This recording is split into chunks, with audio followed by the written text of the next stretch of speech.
Okay, hopefully unanipata Happy Lydia. Fine.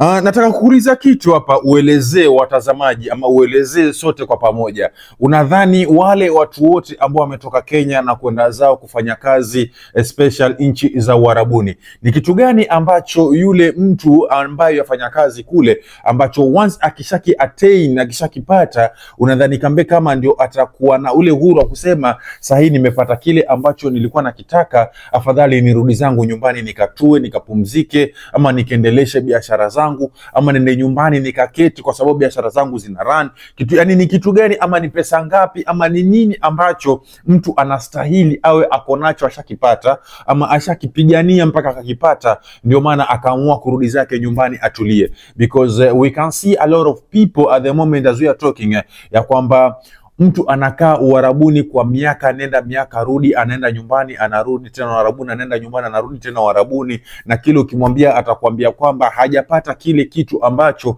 yakitafuta. Sasa tutaka kujua ni kitu gani kile ambacho watu wengi ambao wamesafiri kwenda Uarabuni ambacho anakitafuta, lakini kukipata sio rahisi. Because by the first time akisafiri kwenda zake Uarabuni, unajua wazi kabisa wengi, asilimia 99 walikuwa wanasafiri ile siku ya kwanza, wengi wao nia yao ilikuwa ni ile kwamba acha nikafanye kazi miaka miwili nirudi. Lakini sasa hii imekuwa tofauti, in a way that mtu anaenda fanya kazi zaidi hata hiyo miaka miwili, alafu mwisho wa siku unapata hajapata kile kitu ambacho labda alikuwa ana target kukipata, ama tayari ashakipata lakini maybe pesa imekuwa tamu zaidi. So we need to know what, yani ni kitu gani ambacho kinaweza kuridhisha mtu mwisho wa siku ndo akasema okay, sasa nimeridhika, nimepata kile ambacho nimekipata, acha nirudi zangu sasa nyumbani nikatulie. Up to you Happy. Na kwenda zao kufanya kazi. Thank you so much kwa mwaliko. Actually leo nitaongea kwa Kiswahili kwa sababu hii ni kitu, ili jambo ni something that ime affect like everybody mwenye anakuja kufanya kazi hapa.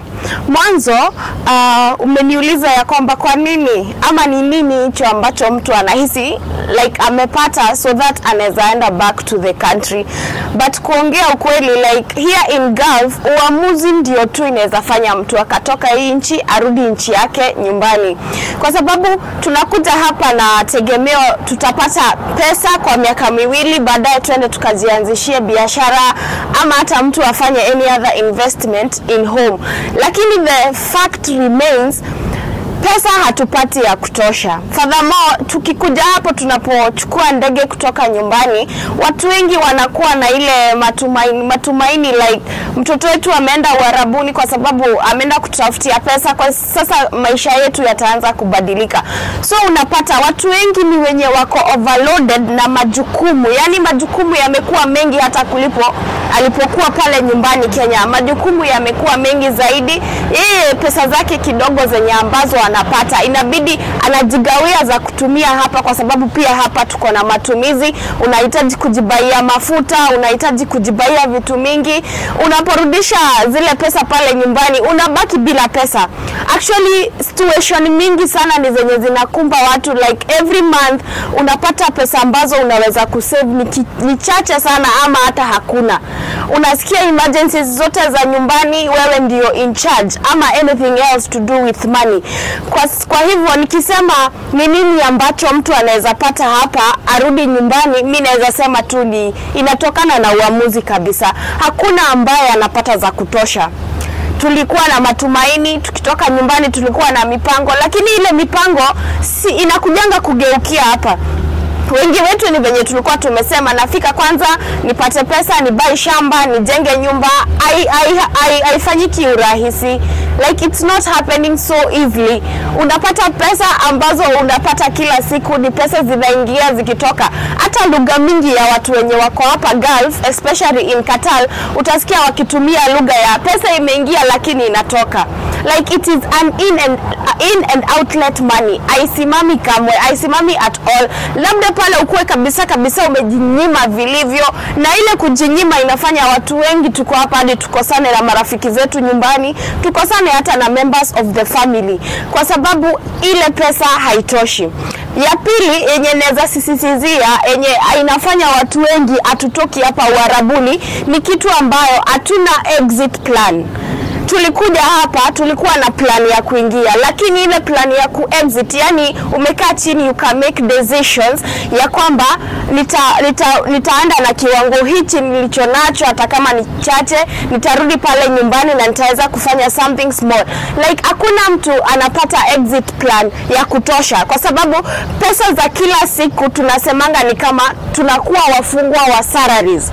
Wengi wetu tumekuwa wafungwa wa salaries such that una ule like you get every month unapata 50,000.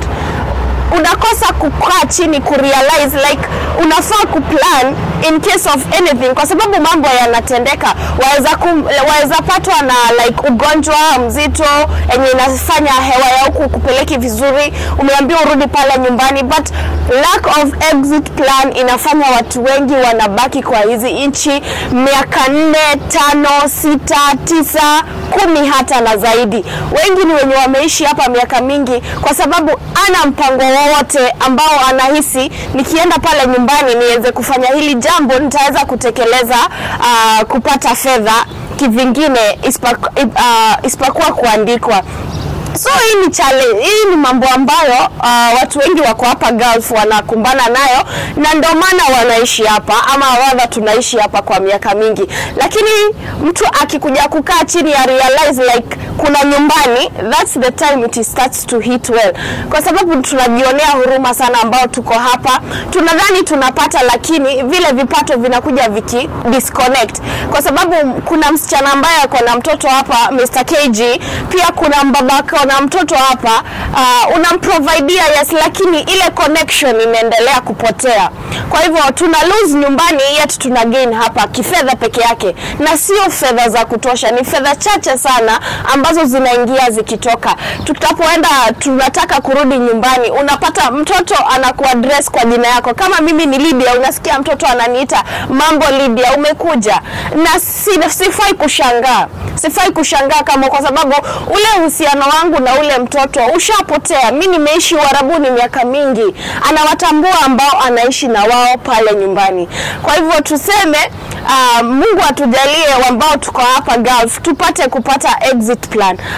Pia tuombe wanaokuwa pale nyumbani watuelewe na wache take a lot of money from us. Tunapoangalia kidogo zingine tunaruhusiwa pia tuzieke. Sina mengi ya kuzungumzia. Nasema asante kwa mwaliko. Until next time, thank you.